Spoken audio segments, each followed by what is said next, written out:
अभय की बात तो इनको करने का कोई अधिकार नहीं है। आपातकाल में पूरे देश को इन्होंने भयभीत करा है, लाखों लोगों को जेल में डाला और आतंक, वैचारिक आतंक अगर कभी था, वैचारिक आतंक कभी था तो आपातकाल के वक्त था। और मान्यवर दिल्ली में दिन दहाड़े हजारों सिख भाइयों का कत्लेआम उनके शासन में हुआ। आज वो भय की बात कर रहे हैं। मान्यवर, मेरा आपसे आग्रह है कि श्री राहुल गांधी नेता प्रतिपक्ष पहला भाषण होने के बावजूद माफी मांगनी चाहिए, न केवल सदन, पूरे देश की माफी मांगनी चाहिए। सर, अगर आप हिंदू धर्म के जो महापुरुष हैं, महापुरुष छोड़िए, अगर आप शिव जी को देखें तो क्या हो रहा है सर?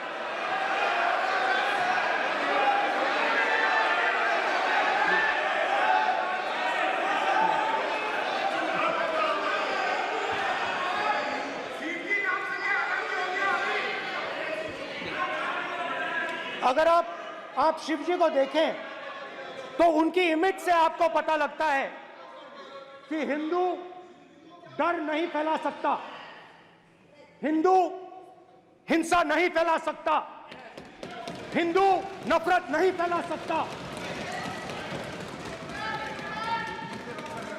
और बीजेपी 24 घंटा नफरत, हिंसा, नफरत, हिंसा, नफरत, हिंसा। स्पीकर सर, कहां तक इन्होंने डर फैला दिया है?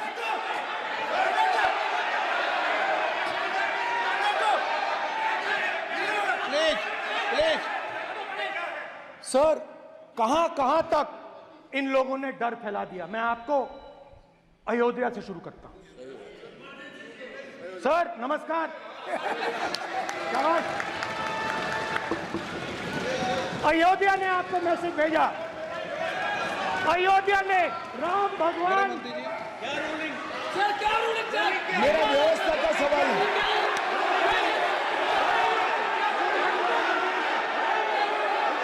इस सदन के नियमों की पुस्तिका, इससे कुछ सदस्यों को क्या मुक्ति दे दी गई है?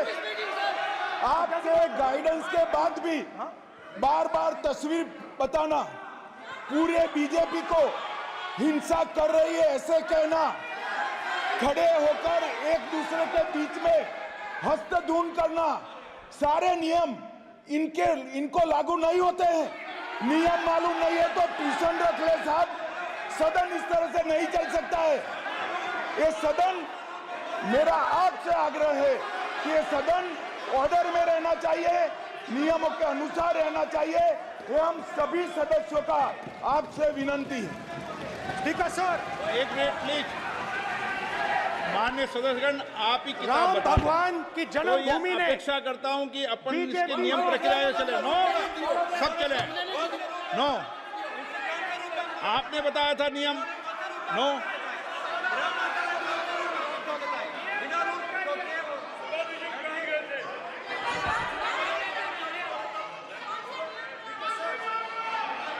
माइक दीजिए सर। हाँ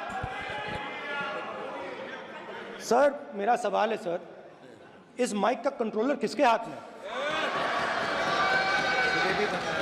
प्लीज बैठिए सर, ये ऑफ होता है, प्लीज माने बैठिए प्लीज।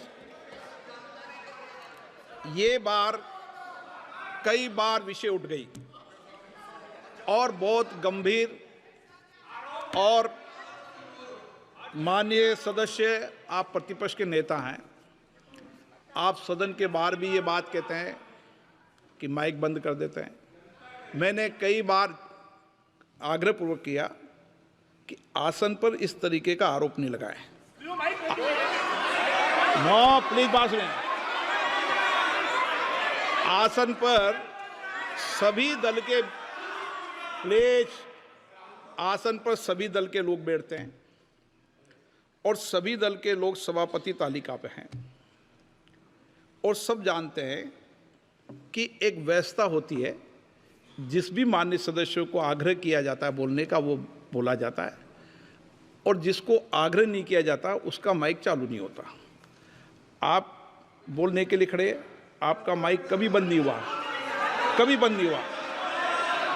आप अगर आसन में जो भी विराज रहे हैं वो अगर आपका नाम नहीं पुकारते हैं तब माइक चालू नहीं होता। ये व्यवस्था हमेशा इस सदन की रही है, पुराने में भी और नए में भी।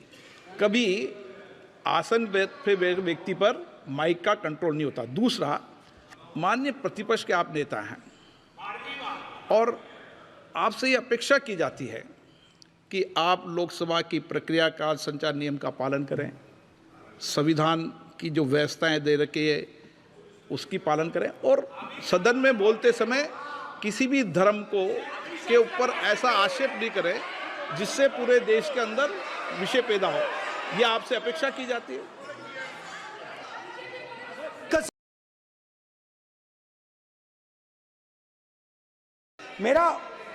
मैं बिल्कुल आपकी रिस्पेक्ट करता हूं स्पीकर सर, मगर मेरे भाषण के बीच में सच्चाई ये है कि माइक ऑफ हो जाता है। मैं क्या करूं, हो जाता है वो। अब आपने देखा मैंने अयोध्या शब्द यूज किया और माइक ऑफ हो गया। नो, अरे ये प्रधानमंत्री मोदी जी के टाइम में आधा आधा कह आएगा क्या? तो अयोध्या ने राम भगवान की जन्मभूमि, प्लीज ब्रदर, राम भगवान की जन्मभूमि ने बीजेपी को मैसेज दिया और ये आपके सामने मैसेज बैठे हुए हैं। मैंने इनसे पूछा, कल कॉफी पी, इनसे मैंने पूछा कि बताइए ये हुआ क्या। बीजेपी ने राम मंदिर का इनॉग्रेशन किया, बोलने दीजिए, राम मंदिर का इनॉग्रेशन किया। अरे भाई आप हार गए, उसको सहन करिए। नाम बोलने की कोई जरूरत नहीं है, मैं भाषण दे रहा हूं, आप नहीं दे रहे हो। मुझे बोलना है जो बोलना है, मुझे नाम लेने की कोई जरूरत नहीं। मुझे जो बोलना है मैं बोलूंगा। तो अयोध्या ने मैसेज दिया और मैंने इनसे पूछा कि हुआ क्या, और इनका जवाब आया। मैंने उनसे पूछा कि आपको कब पता लगा कि आप अयोध्या में जीत रहे हो, और आपने कहा पहले दिन से मुझे पता था। सही बात। और मैंने कहा ये क्या हुआ, उन्होंने कहा राहुल जी अयोध्या में एयरपोर्ट बना, अयोध्या की जनता से जमीन छीनी गई और आज तक उन्हें मुआवजा नहीं मिला है। उन्होंने कहा, सही बात, उन्होंने कहा कि अयोध्या में जो भी छोटे छोटे दुकानदार थे, जो भी छोटी छोटी बिल्डिंग्स थी, उन सारों को तोड़कर गिरा दिया गया और उन लोगों को सड़क पर कर दिया गया। इन्होंने यह भी कहा कि अयोध्या के इनॉग्रेशन में अयोध्या की जनता को बहुत दुख हुआ, क्योंकि इनॉग्रेशन में अदानी जी थे, अंबानी जी थे, मगर अयोध्या का कोई नहीं था। और ये कारण था कि अयोध्या की जनता में, उनके दिल में नरेंद्र मोदी जी ने भय डाल दिया।